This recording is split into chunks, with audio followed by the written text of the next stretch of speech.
Whooping cough cases are on the rise in Clark County. Yeah, cases are up 400% from the same time last year. That's according to the county. Liz Dinn is here with much more on this, Liz. Yeah, that spike in cases is so alarming, Todd and Jenny. Whooping cough, or pertussis, is a serious respiratory disease that can seem like a common cold at first before it gets worse, then causing patients to develop violent coughing fits that leave them really gasping for air. Whooping cough can also be deadly for newborns and infants, often causing them to require hospital care for pneumonia, seizures, even brain damage. Medical experts in Clark County tell us a majority of the cases they've seen so far were from those who are unvaccinated or not up to date with the whooping cough vaccine. Nearly 2/3 of them have never received a pertussis containing vaccine.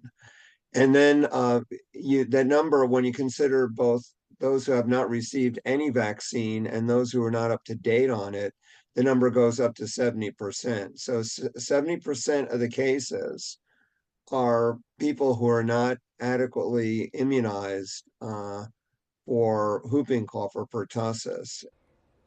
The county says whooping cough is preventable, though, and they say the best way to protect against it is to stay up to date on vaccinations for it. And as we have previously reported here on KOIN 6, cases in Oregon have increased by 770% from last year. So both states seeing a rise. If you believe you or a loved one is not up to date with the whooping cough vaccine, you can talk to your doctor about getting your latest dose. And Todd and Jenny, something else health officials are encouraging, it's not just for infants as well. They also say that young kids, preteens, and pregnant women are encouraged to get the vaccine as well. Yeah, important information, and the numbers really tell the story Yeah. when it comes to vaccinations and how effective they can be. Yeah. Yeah, Liz, thank you. Thank you, Liz.